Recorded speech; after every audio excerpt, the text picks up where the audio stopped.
What is going on, everyone? Today, we are watching the most painful medical treatments throughout history. It is going to be a good one today, so if you enjoy, be sure to click the like and the subscribe button, as it does help me out greatly. And let me know down in the comments what else you all would like to see me watch in the future. All right, let's get into the video. Painful ancient medicine. Take, for instance, someone afflicted with hemorrhoids. Oh. Yeah, that's how this is starting off. Nowadays, you just go to the corner store, prepare yourself an H, finger your B, and sit at home in complete discomfort. A few days later, What a you're way right to as put rain. it. But back in the past, humans did not have such a luxury. Failed treatment could result in some gnarly infections, which in non-modern times was a death sentence. Well, you can iron out that wrinkle near your wrinkle with this, a hot iron rod. The theory's simple. Hemorrhoids are basically small open wounds, so a little bit of caution. Just kill me. Just kill me. Honestly. Don't do anything else. Do anything else. Is it crazy of me to say that I feel like that would definitely do more damage to me than the hemorrhoids themselves? I mean, look at that thing. You're gonna weld my asshole shut with that. Keep that away from me. This method was actually first used in the 4th century BC by father of medicine, Hippocrates.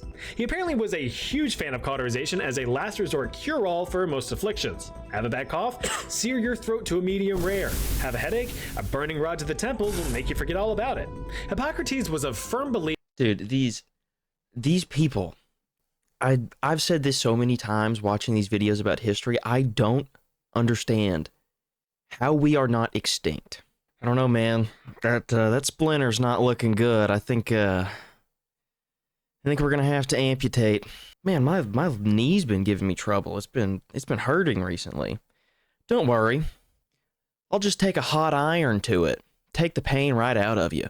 Oh, you've got hemorrhoids? I'm gonna hit you with Satan's dildo. And just solder it closed. We move on from being a pain in the ass to being a pain in the dick.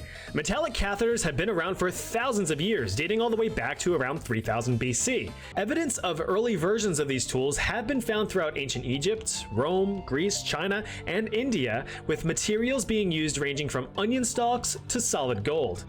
The theory was simple. Like a clogged drain, you just gotta poke around in there to clear the blockage. Enter the catheter, which enters you. After snaking around your tract, the tube enters your bladder and provides a cleared path for you to relieve yourself. As will be a common theme throughout this video, ancient times had only rudimentary methods for sedatives such as opiates, herbs, and alcohol to subdue any pain.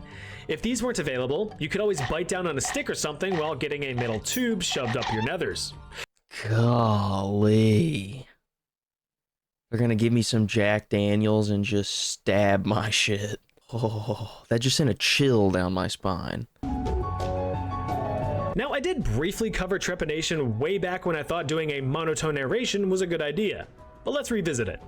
So, trepanation is the act of deliberately drilling a hole in one's head for the sake of some kind of medical relief. This could be physical pain like excessive skull pressure or headache. Relief from what? Life? Look at that image. You're not getting back, you're not waking back up after that. Before you even, I've perished before you even started drilling. I'm gone. I've met God. That hole's like that big. What are you drilling for? Ain't nothing in there other than my brain. Of some kind of medical relief. This could be physical pain like excessive skull pressure or headaches, or for spiritual reasons, as some early societies believed that trepanation allowed for the release of spooky spirits haunting your melon. That is a whole nother thing. The amount of just like spirits and shit that people believed in is insane. A mild headache and I've got a demon in me that needs to be extracted. And now they have to perform an exorcism that involves drilling into my skull. The last and most commonly used method was the drilling of closely spaced holes, usually performed with a bow and flint. Now, having your head carved into is certainly not a pleasurable experience, so you'd probably want the procedure to be over quickly. Well, think again. Since it was known that jamming a sharp object into the brain would almost certainly diminish the surgeon's success rate, trepanation was a long, delicate, and grueling process. Trepanation is still practiced in... I'm not understanding what the benefit is. what relief is there from just cutting a hole in my skull? Or is this might just be one of those things that they did because they thought it did something, but it actually didn't do anything. Modern medicine as a craniectomy to treat brain injuries and remove brain tumors. Surprisingly, though, the majority of recovered remains showing evidence of trepanation also showed signs of continued bone growth and healing, indicating that these subjects survived their surgeries. It's estimated. How? What act of God kept those people alive? Imagine spending months or even years training as a warrior, perfecting the art of handling a blade, mastering close combat, and being the embodiment of peak physical strength, only to be taken out by an arrow the moment you step out onto the battlefield. Now, unfortunately for you, the arrow's pretty deep, so things aren't looking too great. Shallow entry wounds you could simply rip out, rub some dirt in it, and call it a day. These deeper wounds, however, they need a bit more persuasion. Look at this guy. This guy's boned, man. That is straight through the skull. Dude, if I take an arrow through the face, tell the medic just put me out of my misery, honestly. Because back then, all they knew how to do was rip it out or just amputate my head. I love the fact that there's no actual good method for it, and I doubt there is to this day. I doubt there is still a better way to do that. I'm sure they perform it better, but the only way to get an arrow, you just have to rip it out.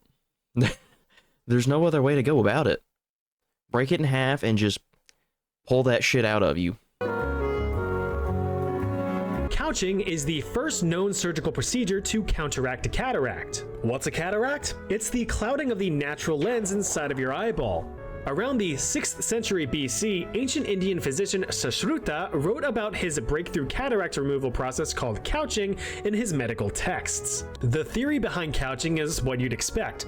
Take a cloudy lens and push it out of the way. This was done with a curved needle to delicately puncture the eye and dislodge the cloudy lens. This was likely very painful, as you're literally ripping out your eye's lens from its natural position. Just give me an eye patch or something, man.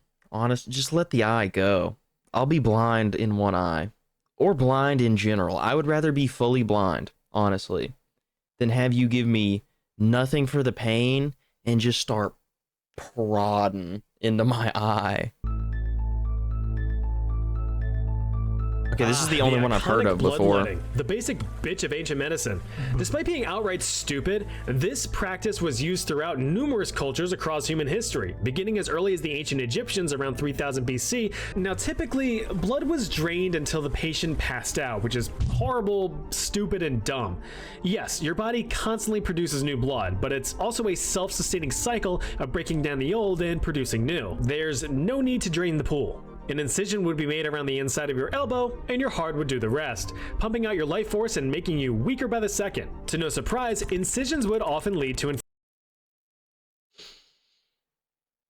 Oh my god. That's so stupid.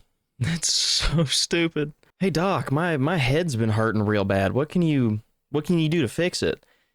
Oh, I'm gonna cut you open real quick, and we're gonna let you basically bleed out up until you pass out, and then I'll close it, and hopefully you wake back up. Simple as that. And then there's got to be, like he was saying, you're just going to get an infection from doing that. And back then, if you had you're just dead. If you had an infection, there's nothing they can do about it, other than maybe drain you of more blood and hope that that fixes it. All right, everybody, that is where this video ends. But if you all did enjoy, be sure to like and subscribe. All right, I will catch you all later. Peace.